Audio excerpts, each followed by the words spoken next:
Gente, vejam, na tela do seu dispositivo aparece uma matéria publicada pelo portal UOL em que diz exatamente isso. Perdeu o emprego ou parou de contribuir ao INSS, você pode perder benefícios. Muitos brasileiros deixaram de pagar, de contribuir com o INSS. Seja porque perderam os seus empregos, ou no caso daquele trabalhador que contribui por conta própria, ou seja, os autônomos, como é o caso de donas de casa, estudantes, enfim, que são segurados facultativos do INSS, tiveram que escolher pagar a previdência, contribuir para o INSS ou a sua sobrevivência. E aí a publicação do portal UOL faz um alerta muito importante. Alerta esse que nós já o conhecemos. Inclusive, estamos constantemente chamando a atenção para esse ponto aqui em nosso canal. Mas é sempre importante relembrá-los do problema que o trabalhador pode ter quando não contribui para o INSS. Porque, como eu sempre digo, a contribuição para o INSS é uma espécie de seguro. Assim como nós pagamos o seguro do nosso carro, o seguro da nossa casa, pagamos seguro saúde, o INSS é muito semelhante. Eu pago o seguro do meu carro para, em uma situação de má sorte, eu possa ser ressarcido pela perda do meu veículo. As contribuições para o INSS é parecida. Eu contribuo para o INSS para que, em uma situação de infortúnio, ou seja, estou trabalhando, fui acometido por alguma doença, eu possa receber o meu salário naquele período em que eu estiver incapacitado para exercer as minhas atividades. O problema é que quem fica algum tempo sem fazer contribuições para o INSS perde o direito, não tem acesso a uma série de benefícios. E eles citam aqui, como exemplo, o auxílio doença e o auxílio acidente, que são benefícios pagos para aquelas situações que não foram programadas. Fui acometido por uma doença e, em razão disso, eu não posso desempenhar mais as minhas atividades, porque estou acometido por alguma doença, ou ainda sofri algum tipo de acidente relacionado às minhas atividades. Nessas duas situações, se eu estiver na condição de segurado da Previdência Social, estiver contribuindo para o INSS, eu serei protegido pela concessão do benefício previdenciário. O UOL entrevistou uma especialista que disse o seguinte, abro aspas, o INSS é uma das maiores seguradoras do mundo e ainda é o caminho mais seguro para que os brasileiros garantam uma renda vitalícia.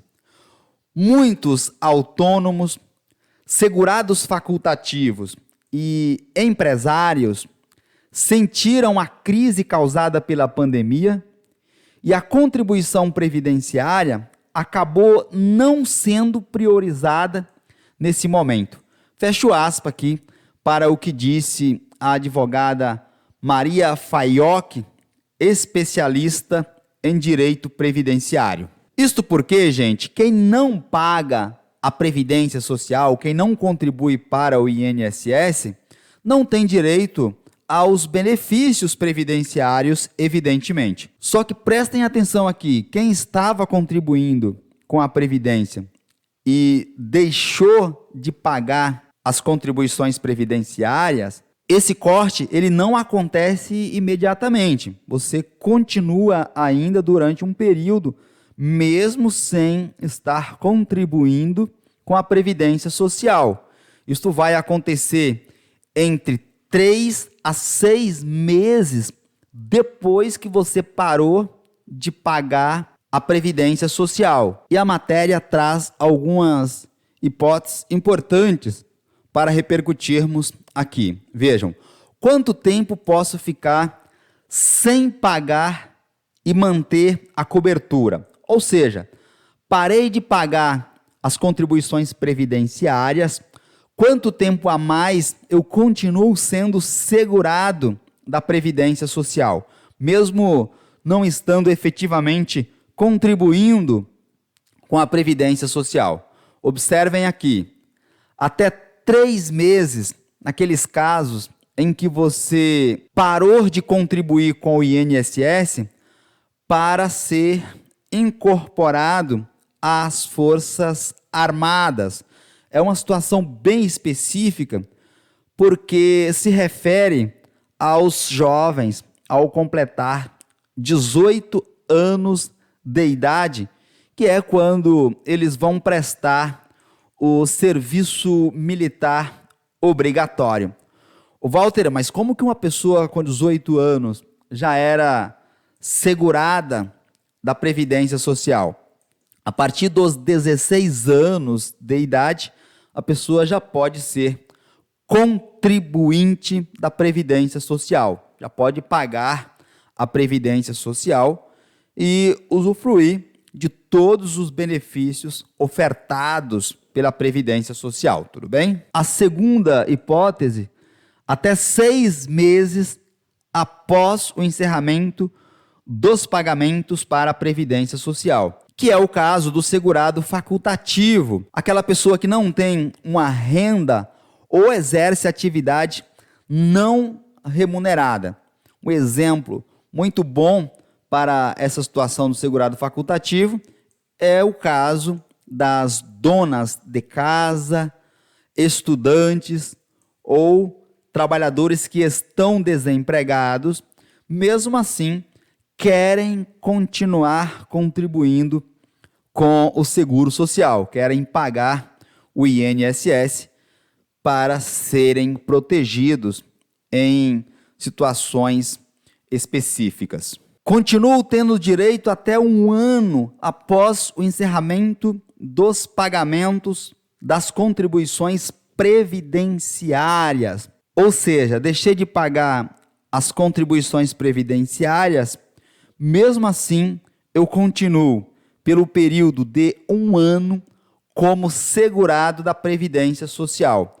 Situação que se aplica aos autônomos ou trabalhadores com carteira assinada que foram demitidos, pediram demissão, tiveram um contrato de trabalho suspenso ou estiveram de licença não remunerada. Em todas essas situações, mesmo não havendo a contribuição previdenciária efetivamente, você continua pelo período de 1 ano como segurado da Previdência Social. Quem recebeu auxílio-doença ou salário-maternidade e depois não retomou os pagamentos ao INSS, mesma situação, período de 1 ano continua sendo segurado da Previdência Social. Igualmente, quem recebeu o auxílio-doença em razão de alguma doença contagiosa e não voltou a contribuir para o INSS após o fim do auxílio-doença, continua sendo segurado pelo período de 1 ano. E, por fim, aquele trabalhador que esteve preso e não voltou a contribuir para o INSS após ser solto, após ser libertado da prisão, continua pelo período de 1 ano como segurado da Previdência Social. Desempregado pode ter o prazo prorrogado para até 36 meses. Preste atenção aqui. Geralmente, aquele trabalhador que perde o emprego, deixa de ser segurado do INSS após 12 meses. Entretanto, esse prazo pode chegar a 24 meses, ou seja, 2 anos, quando o trabalhador já era contribuinte do INSS por mais de 120 meses. Evidentemente, 120 contribuições sem interrupção. Nesse caso, mesmo eu deixando de pagar as contribuições para o INSS, eu continuo na qualidade de segurado pelo período de 2 anos, 24 meses. Ou ainda, mesmo que o trabalhador tenha feito menos de 120 contribuições sem interrupção, ele consiga comprovar que está desempregado, perdeu o emprego e não conseguiu uma nova recolocação. Mesmo assim, eu continuo como segurado da Previdência Social pelo período de 2 anos. Significa dizer que nessa situação, mesmo que o trabalhador não esteja contribuindo com a Previdência Social, ele faz jus, ele tem direito aos benefícios previdenciários. E o último desse tópico, até 36 meses, mesmo sem ter contribuições para a Previdência Social, o trabalhador continua tendo direito aos benefícios previdenciários. Em quais situações? Se o trabalhador já teve mais de 120 contribuições sem interrupção e comprovar que está desempregado durante esse período. Walter, como saber se deixei de ser segurado da Previdência Social? Você pode consultar essa condição acessando o seu extrato de contribuições, o seu famoso CNIS, que é o Cadastro Nacional de Informações Sociais. Você pode fazer isto hoje em dia lá no aplicativo Meu INSS ou no site Meu INSS, ou ainda pela central telefônica 135. Como voltar a ser segurado do INSS? Prestem atenção aqui. Para voltar a ser segurado da Previdência Social, basta contribuir novamente para o INSS por um determinado período. Esse período irá ter influência na concessão do benefício. Preste atenção aqui. Auxílio doença, agora com novo nome, chama-se benefício por incapacidade. Você deve contribuir por pelo menos 6 meses, depois que você voltar a contribuir, evidentemente, para ter direito novamente ao auxílio doença. Para ter direito à aposentadoria por invalidez, que agora também tem outro nome, chama-se benefício por incapacidade permanente, você deve contribuir igualmente pelo período de 6 meses após o retorno com as contribuições previdenciárias. Para ter direito ao salário maternidade, você deve contribuir após o retorno por pelo menos 5 meses. Pode ser que alguém mais atento esteja assistindo ao vídeo e dizendo: Walter, você errou, né? Não é esse o período para esses benefícios. Essa quantidade de meses, especificamente aqui no caso do auxílio reclusão, é a metade, porque eu já vou te mostrar o dispositivo de lei que diz que a pessoa que retorna a ser segurado da Previdência Social, esse período será reduzido pela metade. Quando você inicia esse período aqui, seria, por exemplo, de 2 anos, tá? Para ter direito ao auxílio reclusão, que é a famosa carência.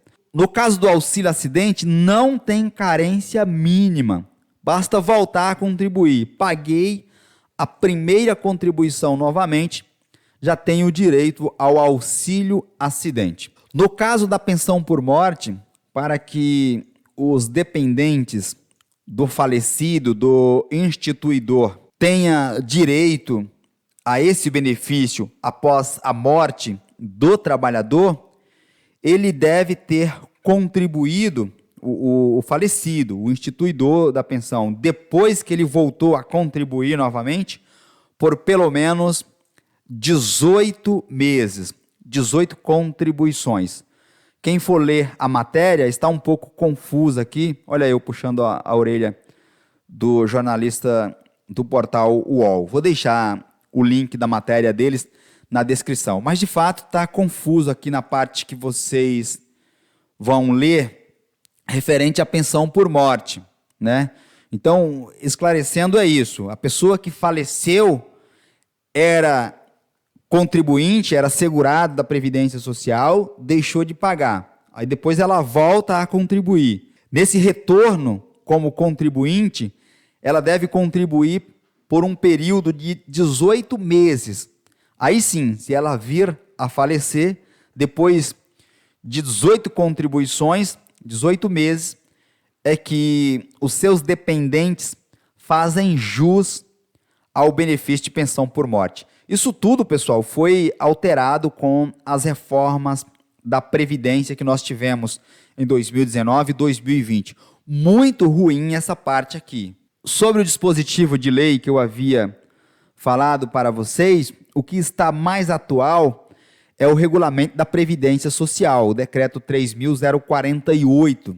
No artigo 27A diz o seguinte: na hipótese de perda da qualidade de segurado para fins da concessão dos benefícios de auxílio por incapacidade temporária, que era o antigo auxílio-doença, aposentadoria por incapacidade permanente, novo nome também ao benefício de aposentadoria por incapacidade, salário maternidade e auxílio reclusão, as contribuições anteriores à perda somente serão computadas para fins de carência depois que o segurado contar, a partir da nova filiação ao regime geral de previdência social, com metade do número de contribuições exigidas para o cumprimento do período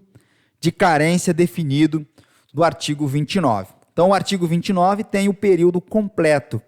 O artigo 27A, ele corta pela metade esse período de carência na situação em que o trabalhador deixa de contribuir e retorna a contribuir novamente com a Previdência Social, tudo bem? E por fim, nos rumando aqui para o encerramento, quais são os benefícios de quem é segurado da Previdência Social? Eu costumo dizer que o INSS tem os seus problemas, notadamente pela má gestão, pela má vontade dos nossos governantes, mas se é ruim com o INSS, imaginem sem o INSS. Observem aqui, tem o direito ao auxílio-doença, benefício por incapacidade temporária, que é quando o trabalhador não pode exercer as suas funções temporariamente. Como segurado do INSS, eu tenho direito à aposentadoria por invalidez, benefício por incapacidade permanente, que é quando o trabalhador fica permanentemente sem poder trabalhar. Esse benefício ele é revisado a cada 2 anos, é o chamado pente fino que vocês tanto temem. Os dependentes do segurado do INSS têm direito ao benefício de pensão por morte. Esse benefício ele é pago exclusivamente aos dependentes do segurado do INSS quando o instituidor falece. Como segurado do INSS, eu tenho direito ao auxílio acidente, que é um benefício pago para quem perdeu parcialmente a capacidade de trabalhar em razão de um acidente que tenha relação com as suas atividades, até que o trabalhador possa se aposentar. Preencheu os requisitos para a concessão da aposentadoria, deixa de existir o auxílio acidente. Quem contribui com o INSS tem direito ao salário maternidade. Esse benefício antes era pago somente para a mulher, agora pode ser pago para ambos os sexos, no caso de nascimento de filho ou adoção. Quem contribui para o INSS tem direito ao auxílio reclusão, um benefício pago aos dependentes do cidadão preso, esse benefício, ele é exclusivamente para os dependentes do preso que era contribuinte, que pagava o seguro social, diferentemente do que muitos fazem vocês acreditar, esse benefício não é para o presidiário, ele é para os dependentes do preso e aquele preso que era trabalhador, que contribuía para a Previdência Social. E, por fim, quem contribui para o INSS tem direito, evidentemente, à aposentadoria após preencher alguns requisitos. Sobre os requisitos específicos, que são muitos e varia muito de situação, você irá encontrar essas informações detalhadas lá em nosso canal principal, Walter dos Santos. Naquele canal, nós falamos tudo sobre direito previdenciário.